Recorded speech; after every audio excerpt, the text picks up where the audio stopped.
Bonjour à tous, je suis Karim Amga, CEO et cofondateur de Lamplet, et aujourd'hui je vais vous présenter notre plateforme d'e-commerce citoyen. Si vous étiez un commerçant, quel serait votre sentiment si vous voyez ce genre de chariot passer à proximité de votre boutique dans la rue? Peut-être un peu de frustration, peut-être un peu de colère, se dire que c'est des potentiels clients que vous auriez pu avoir et qui ont commandé en ligne. Donc en fait, vous n'avez pas tort, parce que 75% des produits que vous voyez sur ce chariot sont disponibles dans un commerce à proximité de l'acheteur. Donc en fait, il y a un sentiment côté commerçant qui est en train de naître, un sentiment de frustration, parce qu'ils sont à la fois si proches de leurs consommateurs en termes de distance, ils sont dans les mêmes quartiers, dans les mêmes arrondissements, mais à la fois de plus en plus loin dans les manières de consommer, parce qu'on consomme de plus en plus en ligne. Alors la réponse qu'on fait à nos commerçants, c'est de se dire allez-y, digitalisez-vous, faites des boutiques en ligne, créez votre commerce en ligne. Parce qu'en fait, le gâteau du e-commerce, il est hyper appétissant, c'est 130 milliards d'euros en 2021, 3/4 des Français qui commandent en ligne avec plusieurs achats par mois en ligne, qui fait que croître, 15% de croissance en 2021. Mais ce gâteau-là, en fait, il profite à seulement une partie et aux géants du e-commerce. On se rend compte que 75% des transactions qui sont réalisées en ligne profitent à seulement 1% des acteurs du e-commerce.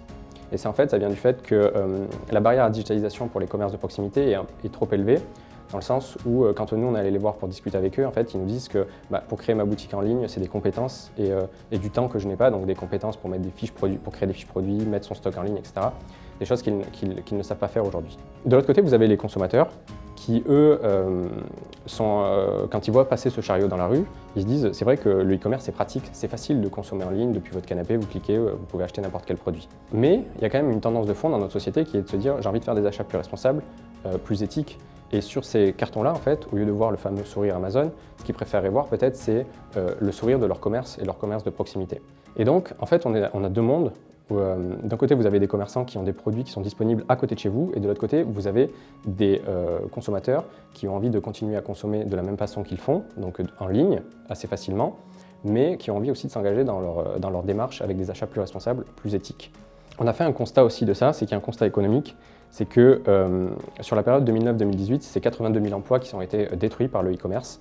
Et vous allez me dire, oui, mais ça en a aussi créé. Et si on fait le ratio, par contre, de ce qui a été créé par le e-commerce et détruit dans les commerces de proximité, un emploi créé dans le e-commerce détruit 3 emplois dans les commerces de proximité. Donc nous, ce qu'on a imaginé, c'est une plateforme en fait, qui permet de recréer du lien entre les commerces de proximité et les acheteurs, une plateforme qui favorise en fait l'engagement citoyen à travers vos achats. Donc quel est le principe de notre plateforme? En fait, pour prendre un exemple, vous avez trouvé un produit, par exemple une télé sur Cdiscount, vous nous partagez le lien ou une capture d'écran de ce produit-là, vous la déposez sur notre plateforme, et nous, ça va créer automatiquement une demande qu'on va envoyer aux commerçants qui sont autour de chez vous.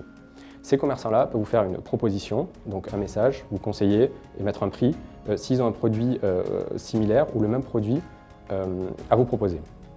Si une des propositions vous plaît, ensuite vous pouvez donc acheter directement auprès d'un commerce de proximité en click and collect ou en livraison, et bientôt en livraison. L'idée c'est de pouvoir vous répondre en moins de 24 heures à une demande que vous avez faite avec des propositions de commerçants. Pourquoi moins de 24 heures? Parce qu'à ce moment-là, on arrive à battre les géants du e-commerce au niveau de la livraison. Côté commerçant, l'avantage, c'est que cette barrière de digitalisation est beaucoup moins élevée parce qu'ils n'ont pas besoin de créer de boutique en ligne, ils n'ont pas besoin de mettre leurs produits. En fait, ils font que répondre à des demandes et en fait, ce qu'on leur explique, c'est qu'au lieu que ce soit un client qui rentre dans votre boutique, c'est un client qui va rentrer dans votre boîte mail que vous allez conseiller et orienter vers un produit.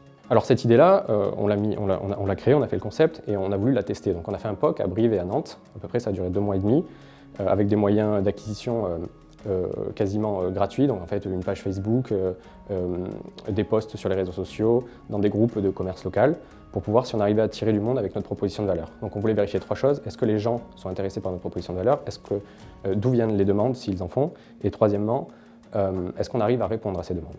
Donc sur le premier point, on a réussi à engager 2500 visiteurs uniques sur notre plateforme, 98 demandes, donc une centaine de demandes qui ont été faites sur notre plateforme, et un taux d'activation autour de 4%. Donc c'est-à-dire que 4 personnes sur 100 qui passent sur notre plateforme font une demande. Si on compare ça avec les ratios du e-commerce, de transformation, les marketplaces généralistes sont entre 1 à 2,5%. Donc en gros, il faudrait qu'on transforme 30 à 50% des demandes en vente pour être dans les standards marchés. Ensuite, d'où viennent les demandes? Les 3/4 des demandes qui ont été faites proviennent des pure players du web, c'est-à-dire des sites qui ne vendent qu'en ligne et qui n'ont pas de commerce physique. Et notamment, 35% de nos demandes venaient de chez Amazon. Sur le troisième point, donc, est-ce qu'on maintenant arrive à répondre aux demandes? On se rend compte que dans 80% des cas, on a réussi à faire une proposition avec le même produit ou un produit similaire à l'acheteur.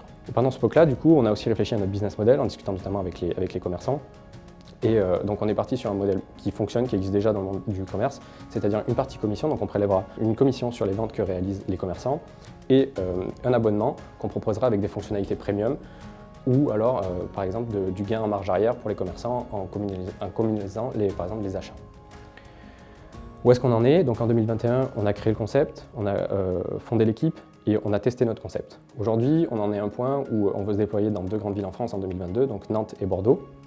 L'idée, c'est aussi d'avoir notre nouvelle plateforme qui automatise complètement le flux utilisateur du dépôt de la demande jusqu'à l'achat. 2023, l'objectif, c'est de se déployer dans une dizaine de métropoles françaises et de travailler sur la digitalisation des stocks des commerçants pour pouvoir automatiser notre process. 2024, que notre plateforme soit opérationnelle sur toute la France, que n'importe où un consommateur puisse faire une demande et qu'on puisse lui répondre dans le temps et le délai imparti. L'équipe derrière ça, donc comme je vous disais au début, je suis le CEO et cofondateur du projet. J'ai une expérience dans l'innovation avec les startups, où j'ai travaillé pour des grands groupes où on a créé des projets avec des startups, testé des nouvelles approches. J'ai fait ça en France, aux États-Unis et en Inde.